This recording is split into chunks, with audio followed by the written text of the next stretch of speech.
Are EVs actually more affordable than gas vehicles?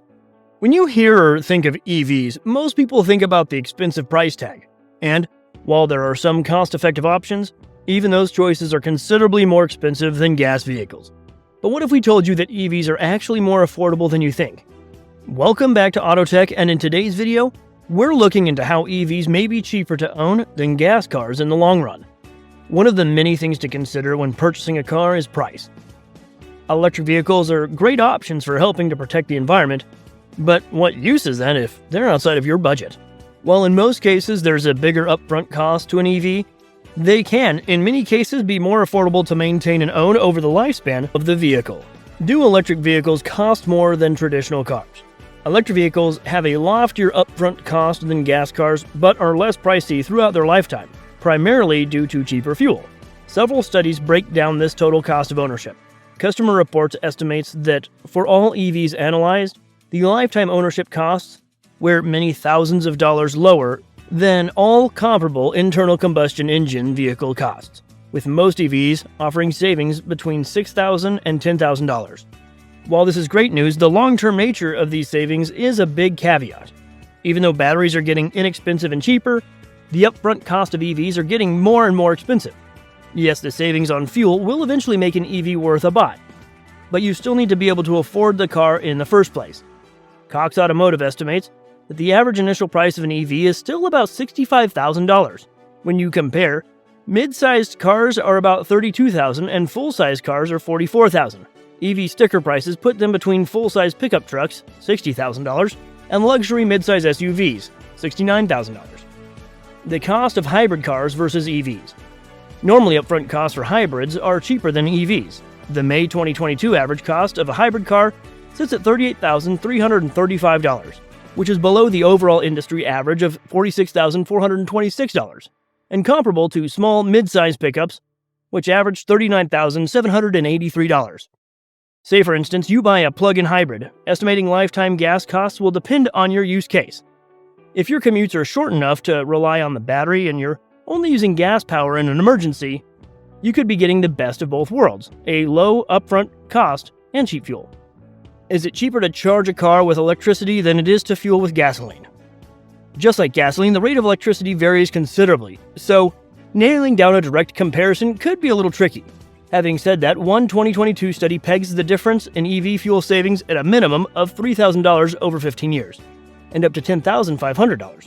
Another study from 2018 suggests it's twice as expensive to keep a gasoline vehicle on the road compared to an EV. Is EV maintenance more expensive? Maintenance costs will largely depend on how hard you are on your car, but EVs do have a leg up. With fewer moving parts than traditional cars and without the mechanical stresses of internal combustion, EVs can last quite a bit longer. Even with the higher rates mechanics charge for EVs due to their greater complexity involved, recent research suggests electric vehicle owners pay about 30% less in service costs after 3 years of ownership. Is EV insurance more expensive? Insurance for electric vehicles is indeed higher. This is because individual repairs can be more expensive, though they happen less frequently. The gap isn't huge though. One study estimated that insurance costs are on average 15% higher for EV owners. Luckily, insurance companies are likely to lower rates as they develop confidence in the reliability of EVs. Do EVs have rebates? It is true that electric vehicles have rebates, but their availability can be hard to pin down. For one, rebates and discounts will depend on the area. Some states and even some cities will have rebates not available elsewhere. The other challenge is nailing down the timing. The budget for those rebates is typically for a set amount of time. Sponsorships are a huge part of what makes EVs financially attainable. Research suggests unhooked financial subsidies have enabled battery electric vehicles to reach cost parity in the UK, California, and Texas. But this is not the case for plug-in hybrid electric vehicles, which haven't received as much financial backing. Are EVs getting cheaper? Unfortunately, due to growing supply chain issues and a prevalence among manufacturers to cram bigger batteries into their vehicles to assuage range anxiety, upfront costs of EVs are going up. Data shows that from April 2021 to April 2022, the average EV cost has gone up 16.1%, compared to an industry average of 13%. That said, gas prices are also going up and may make up the difference over time. At the moment, there are a lot of variables at play when weighing the costs of your vehicle, but commonly, EVs are cheaper than gasoline-powered cars in the long run, especially if you take advantage of rebates and you're a reasonable user. Maintenance costs. The costs are placed into market segments for service items such as tires, brakes, oil changes, and repairs over 5 years. Yes, that's longer than our 3-year timeline, so in this case, the pre-mile figures may be inflated beyond what you would likely encounter with these cars in 3 years. As expected, without oil changes or other engine maintenance, EVs are cheaper to maintain. Energy usage. To calculate the energy usage of both fuel-powered cars and EVs, we use the EPA's gallons and kilowatt hours used per 100 miles. For both of these units, the lower the number, the more productive the vehicle. Gasoline costs.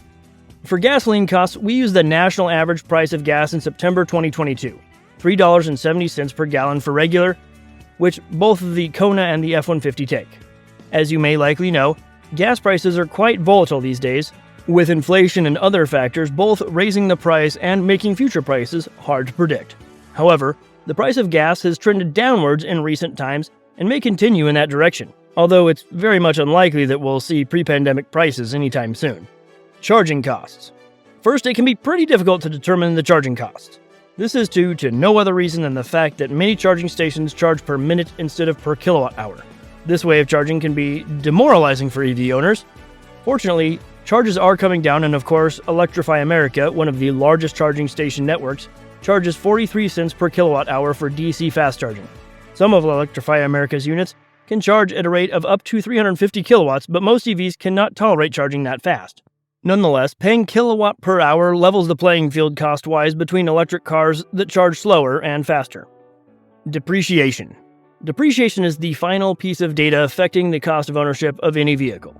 It's a knotty subject, as predicting depreciation is an educated guess based on experience, customer demand, brand availability, vehicle availability, and, for all we know, the phases of the moon. A quick look at the numbers, and it's evident that EVs depreciate quicker than their gas counterparts.